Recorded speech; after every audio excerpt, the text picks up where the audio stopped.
అంతా అయిపోయింది. తమిళనాడుకు మరో మహిళా ముఖ్యమంత్రి శశికళ నటరాజన్ అనుకున్నారు అంతా. మద్రాస్ యూనివర్సిటీ ప్రాంగణంలో ఏర్పాటు జరిగిపోయాయి. కొద్ది గంటలాగితే చిన్నమ్మ సీఎంగా ప్రమాణ స్వీకారం చేస్తారని అంతా అనుకున్నారు. కానీ లాస్ట్ మినిట్ లో బ్రేక్ పడింది. శశికళ ప్రమాణ స్వీకారం సస్పెన్స్ లో పడింది. అసలు ఆమె సీఎం అవుతారా లేదా అన్నది కూడా ప్రస్తుతానికి సమాధానం లేని ప్రశ్నే.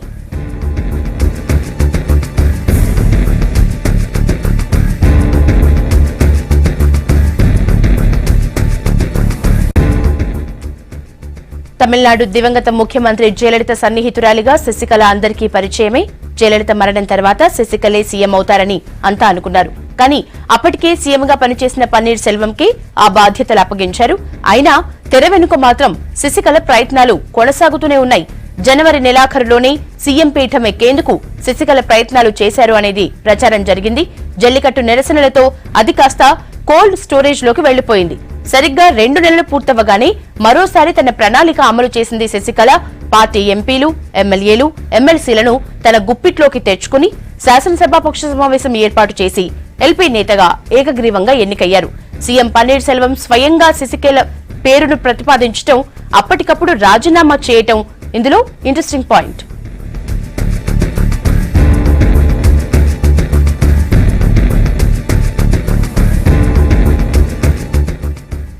రాష్ట్రంలో అంతా సెటరేట్ చేసుకున్న అసలు విషయంలో మాత్రం శశికళకు కష్టాలొచ్చాయి. ఓవైపు ఆదాయానికి మించిన ఆస్తుల కేసులో వచ్చే వారం తీర్పు ఇస్తామని సుప్రీంకోర్టు చెప్పటం, మరోవైపు శశికళ అండ్ ఫ్యామిలీ నేర చరిత్ర ఆమెను సీఎం సీటుకు సెంటీమీటర్ దూరంలో ఆపేశాయి. తమిళనాడులో ఫేమస్ అయిన మన్నార్గుడి మాఫియా వెనుక శశికళ కుటుంబ సభ్యులే ఉన్నారు అనేది బహిరంగ రహస్యం. ఒకవేళ శశికళ సీఎం అయితే మాఫియా అరాచకాలు మరింత పెరిగిపోతాయన్నది కేంద్ర ప్రభుత్వ ఆలోచనగా తెలుస్తోంది. ఆదాయానికి మించిన ఆస్తుల కేసులో 2014లో శశికళకు బెంగళూరు కోర్టు 4 ఏళ్ల జైలు, 100 కోట్ల జరిమానా విధించింది. ప్రస్తుతం అదే కేసు సుప్రీంకోర్టులో ఉంది. వచ్చే వారం తీర్పు ఇవ్వనున్న సుప్రీంకోర్టు బెంగళూరు కోర్టు తీర్పును సమర్థిస్తే శశికళ ఖచ్చితంగా పదవి నుంచి తప్పుకోవాల్సి వస్తుంది. దీంతో శశికళ సీఎం కాకపోవటమే బెటర్ అనే ఆలోచనలో కేంద్రం ఉన్నట్లు తెలుస్తోంది.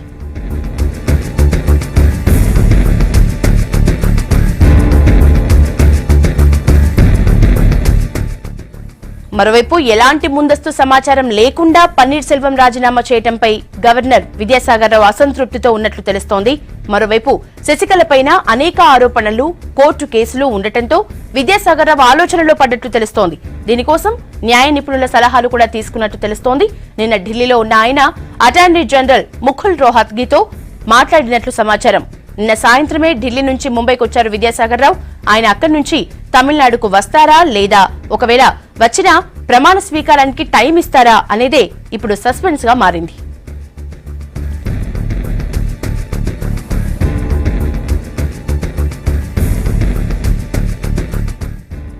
డీటెయిల్స్ భరత్ అడిగి తెలుసుకుందాం. భరత్, ఇక ప్రమాణ స్వీకారమే తరువాయి అనుకున్న ఇలాంటి టైంలో ఈ ట్విస్ట్ గురించి ఏం చెప్తారు? ఇవాళ ప్రమాణ స్వీకారం లేనట్లే మద్రాస్ యూనివర్సిటీ సెంటనరీ హాల్లో ఏదైతే అరేంజ్మెంట్ చేశారో అరేంజ్మెంట్స్ అన్ని కూడా ఆపేశారు. 9వ తేదీ ప్రమాణ స్వీకారం ఉండొచ్చని అన్నాడీఎంకే వర్గాలు చెప్తున్నాయి. దీనికి 2 అబ్స్టకిల్స్ మనకు కనబడుతున్నాయి. ఒకటి, గవర్నర్ లీగల్ ఎక్స్పర్ట్స్ ను కన్సల్ట్ చేస్తున్నారు, న్యాయ నిపుణుల్ని. అందుకోసం ఆయన తమిళనాడు పర్యటన కూడా క్యాన్సిల్ చేసుకున్నారు. నిజానికి వాళ్ళు తమిళనాడు రావాల్సి ఉంది. ప్రమాణ స్వీకారం కూడా ఇవాళ ఉంటుందని అన్నాడీఎంకే వర్గాలు తెలిపాయి. బట్ నిన్న రాత్రి వాటన్నిటి కూడా ఆపేశారు, ఎందుకంటే గవర్నర్ ఇంకా సమయం ఇవ్వలేదు. రెండవది, ఇవాళ సుప్రీంకోర్టులో ఒక పిల్ కూడా దాఖలైంది. ఆదాయానికి మించిన ఆస్తుల కేసులో ఈమె మరికొద్ది రోజుల్లోనే జడ్జిమెంట్ రాబోతుంది కాబట్టి ఈమెను ముఖ్యమంత్రి కాకుండా నిరోధించాలి శశికళను అని ఒక ప్రజా ప్రయోజన వ్యాఖ్యం దాఖలైంది. అయితే లీగల్ ఎక్స్పర్ట్స్ ఏమంటున్నారంటే శశికళ ముఖ్యమంత్రి పదవి తీసుకోవడానికి ఇప్పుడైతే రాజ్యాంగ పరంగా ఎటువంటి అడ్డంకులు లేవు. ఎందుకంటే సెషన్స్ కోర్టు మొదట శశికళను, జయలలితను వీళ్ళందరినీ దోషులుగా ప్రకటించిన హైకోర్టు దాన్ని కొట్టేసింది. సో హైకోర్టు కొట్టేసింది కాబట్టి జయలలిత మళ్ళీ ముఖ్యమంత్రి బాధ్యతలు స్వీకరించారు. సుప్రీంకోర్టులో ఇంకా జడ్జిమెంట్ వెలువడాల్సి ఉంది. నిజానికి 2016 జూన్ 7వ తేదీనే దీనిలో వాదనలన్నీ పూర్తయ్యాయి. జడ్జిమెంట్ రిజర్వ్ చేసింది. నిన్న దీని గురించి న్యాయవాదులు మెన్షన్ చేసినప్పుడు సుప్రీంకోర్టు మరో వారం రోజుల్లోపు జడ్జిమెంట్ ఇస్తామని సూచన ప్రాయంగా వెల్లడించింది. సో ఇంకా 1 వీక్ 10 days లోపల ఈ ఆదాయానికి మించిన ఆస్తుల కేసులో జడ్జిమెంట్ వచ్చే అవకాశం ఉంది. ఒకవేళ జడ్జిమెంట్ వచ్చి 2 సంవత్సరాల కంటే ఎక్కువ జైలు శిక్ష గనక శశికళకు పడితే మళ్ళీ ఆమె ముఖ్యమంత్రి పదవి చేపట్టడానికి అనర్హుడా. కొన్ని జడ్జిమెంట్ లో నిర్దోషిగా తేలితే మాత్రం ఆమెకి ఇక పూర్తి స్థాయిలో గ్రీన్ సిగ్నల్ వచ్చినట్లే.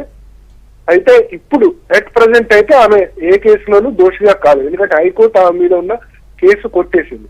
కాబట్టి లీగల్ ఎక్స్పర్ట్స్ ఒపీనియన్ ప్రకారం ఇప్పుడు ఆమె ముఖ్యమంత్రిగా బాధ్యతలు చేపట్టడానికి ఎటువంటి ఇబ్బంది లేదు. మరి గవర్నర్ ఎందుకు ఈ విషయంలో డిలే చేస్తున్నారో తెలియదు అంటారు. బట్ గవర్నర్ కూడా లీగల్ ఎక్స్పర్ట్స్ ను కన్సల్ట్ చేస్తున్నారు.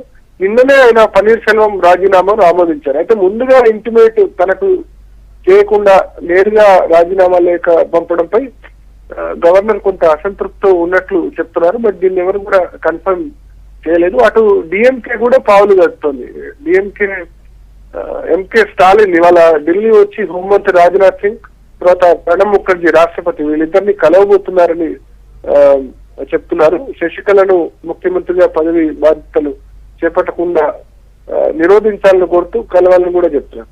సో ఇవాళ అయితే ప్రమాణ స్వీకారం లేదు. బహుశా 9వ తేదీ ఉండొచ్చని అన్నాడీఎంకే వర్గాలు చెప్తున్నాయి. అది కూడా గవర్నర్ ఇచ్చిన టైం మేరకి. బట్ అన్నాడీఎంకే వర్గాలు క్వశ్చన్ చేస్తుంది అంటే మాకు మెజారిటీ ఎమ్మెల్యేలు ఉన్నారు శశికళకు, 234 మందికి 136 మంది ఎమ్మెల్యేల మద్దతు శశికళకు ఉంది. అటువంటిప్పుడు గవర్నర్ గాని లేకపోతే కేంద్ర ప్రభుత్వం గాని ఎలా నిరోధించగలుగుతుంది? ఇంకా ఆమె ఏ కేసులో కూడా ఇప్పుడు శిక్ష అయితే పడలేదు. సుప్రీంకోర్టులో కేసు పెండింగ్ లో ఉన్నంత మాత్రాన ముఖ్యమంత్రి పదవి తీసుకోవడానికి అది ఎటువంటి అడ్డంకి కాదు. ఖచ్చితంగా పిలవాల్సిందే. దీనిలో కేంద్ర ప్రభుత్వం జోక్యం చేసుకుంటే మాత్రం ఎట్టి పరిస్థితిలో ఒప్పుకోమని అన్నాడీఎంకే వర్గాలు చెప్తున్నాయి. చూడాల్సి ఉంది ఇది అన్ని ఎక్కడి వరకు వెళ్తుంది, ఈ మలుపులు ఎక్కడి వరకు వెళ్తాయని. బట్ ఎంతో కాలం అంటే ఇంకా సుప్రీంకోర్టు జడ్జిమెంట్ అయితే 1 వీక్ 10 days లో ఉంది. ఆలోపు 1-2 days లో గనక ఒకవేళ గవర్నర్ నిర్ణయం తీసుకోకపోతే దీని మీద గట్టిగా ప్రొటెస్ట్ చెప్పాలని కూడా అన్నాడీఎంకే పార్టీ వర్గాలు చెప్తున్నాయి. సో బహుశా 9th రోజు ఉండొచ్చు అని చెప్తున్నారు. 9వ తేదీలో అంటే ఇవాళ రేపట్లోగా గవర్నర్ ఒక నిర్ణయం తీసుకొని ప్రభుత్వ ఏర్పాటుకు శశికళను ఆహ్వానించకపోతే కనుక ఖచ్చితంగా నిరసన చెప్తామంటున్నాయి. ఎందుకంటే మెజారిటీ ఎమ్మెల్యేలు ఉన్నారు, అన్నాడీఎంకే లెజిస్లేచర్ పార్టీ లీడర్ గా ఉన్నారు కాబట్టి గవర్నర్ కు గానీ లేకపోతే కేంద్ర ప్రభుత్వానికి కానీ ఈ విషయంలో జోక్యం చేసుకునే అవకాశం లేదంటే కేంద్ర ప్రభుత్వం కూడా జాగ్రత్తగా ఆచితూచి అడుగులేస్తుంది. ఈ విషయంలో పెద్దగా ఇంటర్ఫియర్ అయ్యే అవకాశాలు అయితే కనిపించలేదు. ఎందుకంటే ఇంటర్ఫియర్ అయితే కనుక ఒక రాష్ట్ర ప్రభుత్వ వ్యవహారాల్లో ఒక పార్టీ అంతర్గత వ్యవహారాల్లో జోక్యం చేసుకున్నట్టు అవుతుంది. అన్నాడీఎంకే పార్టీ ఎమ్మెల్యేలు ఆ పార్టీ దానికి సంబంధించి ఇస్తాం. ప్రస్తుతం అయితే ఎటువంటి ఆమె దోషి కాదు. ప్రస్తుతానికైతే ఇంకా సుప్రీంకోర్టు తీర్పు వెలువడాల్సింది. తీర్పు ఎలా వెలువడుతుందో ఎవరికి కూడా తెలియదు. సో అప్పటి వరకు అయితే ఆమెను ఎవరు నిరోధించలేరు అన్నది లీగల్ ఎక్స్పర్ట్ చెప్తున్నమాట. భరత్, అసలు గవర్నర్ నేతల తీరుపై అసంతృప్తితో ఉండడానికి గల కారణాలేంటి? ఇంకోటి, శశికళ నెక్స్ట్ ఏం చేయబోతున్నారు? అంటే జనరల్ గా రాజీనామా చేసే ముందు, ముఖ్యమంత్రి పదవికి రాజీనామా చేసే ముందు గవర్నర్ కలిసి ముందుగా చెప్పడం అన్నది సాంప్రదాయం, పర్సనల్ గా కలిసి. కానీ పన్నీర్ సెల్వం విషయంలో అలా జరగలేదు. ఆయన ముఖ్యమంత్రిగా ఉంటూ ఆయన అన్నాడీఎంకే లెజిస్లేచర్ పార్టీ సమావేశంలో స్వయంగా ఈ పేరు ప్రతిపాదించారు. బట్ ఆయన రాజీనామా చేస్తున్నాడని ముందుగా ఒక మాట చెప్పి ఉండాల్సింది అని గవర్నర్ సన్నిహిత వర్గాలు చెప్తున్నాయి. బట్ అది సంప్రదాయం మాత్రమే, ఖచ్చితంగా రూల్ ఏమీ కాదు. సో ఖచ్చితంగా లీగల్ ఎక్స్పర్ట్స్ లో ఆయన కన్సల్ట్ చేస్తున్నారు. ఎందుకంటే ఈ DA case disproportionate assets case pending లో ఉంది కాబట్టి దాని గురించి లీగల్ ఎక్స్పర్ట్ ను కన్సల్ట్ చేస్తున్నారని చెప్పొచ్చు. బట్ 1-2 రోజులు అంటే ఇవాళ లేదా రేపు దీని విషయమే ఆయన నిర్ణయం కూడా వెలువరించవచ్చు చెప్తున్నారు. ఈలోపు ఇవాళ సుప్రీంకోర్టులో ప్రజా ప్రయోజన వాద్యం కూడా ఉంది. శశికళను పదవి చేపట్టకుండా నిరోధించాలని కోరుతూ. బట్ నేను ఇంతకుముందు చెప్పినట్లు లీగల్ ఎక్స్పర్ట్స్ కానీ అడ్వకేట్స్ న్యాయవాదం చెప్పేది అంటే ఆ మీద కేసు పెండింగ్ లో సుప్రీంకోర్టులో జడ్జిమెంట్ లో ఉన్నంత మాత్రాన ముఖ్యమంత్రి పదవి చేపట్టకుండా అడ్డుకోవడం సాధ్యం కాదు. ప్రస్తుతం ఉన్న నిబంధనల ప్రకారం ప్రజా ప్రాతినిధ్య చట్టం ప్రకారం 2 సంవత్సరాలు లేదా అంతకంటే ఎక్కువ జైలు శిక్ష పడితేనే అప్పుడు మాత్రమే అనర్హురాలు అవుతారు ఏ పదవి చేపట్టడానికైనా. ఇప్పుడు జైలు శిక్ష లేదు. గతంలో సెషన్స్ కోర్టు ఇచ్చింది, దాన్ని హైకోర్టు కొట్టేసింది కాబట్టి ఆమెకు ఎటువంటి శిక్ష పడలేదు. సుప్రీంకోర్టు జడ్జిమెంట్ వస్తే అప్పుడు వెంటనే ఇమీడియట్ గా అనర్హత వేటు పడుతుంది. అప్పుడు ముఖ్యమంత్రి పదవిలో ఉంటే అప్పుడు బాధ్యత నుంచి తప్పించుకోవాల్సి ఉంటుంది. సో ఇప్పుడైతే రూల్స్ ప్రకారం ఆమె ముఖ్యమంత్రి పదవి చేపట్టడానికి అయితే ఎటువంటి అడ్డంకి లేదని చెప్పాల్సి ఉంటుంది యశోద. భరత్, అలాగే డీఎంకే నేత స్టాలిన్ కూడా ఢిల్లీకి బయలుదేరినట్లు సమాచారం అందుతోంది. హోంమంత్రిని అలాగే రాష్ట్రపతిని కూడా కలిసే అవకాశం ఉన్నట్లుగా కూడా తెలుస్తోంది. ఈ పరిణామాలని ఎలా చూడాలి? అంటే డెఫినెట్ గా డిఎంకే ఈ సిచ్యువేషన్ క్యాష్ చేసుకోవాలని భావిస్తోంది. శశికళను ముఖ్యమంత్రిగా పదవి చేపట్టిన అన్నాడీఎంకే ఎమ్మెల్యేలుగా ఎన్నుకున్నప్పటికీ ఆ రాష్ట్రంలో చాలా తీవ్ర వ్యతిరేకత ఉంది. శశికళకు మంచి పేరు అనేది లేదు. జయలలితకు ఉన్న మంచి పేరు, ఎంత మంచి పేరు ఉందో శశికళ మీద అంత తీవ్రమైన వ్యతిరేకత ఉంది.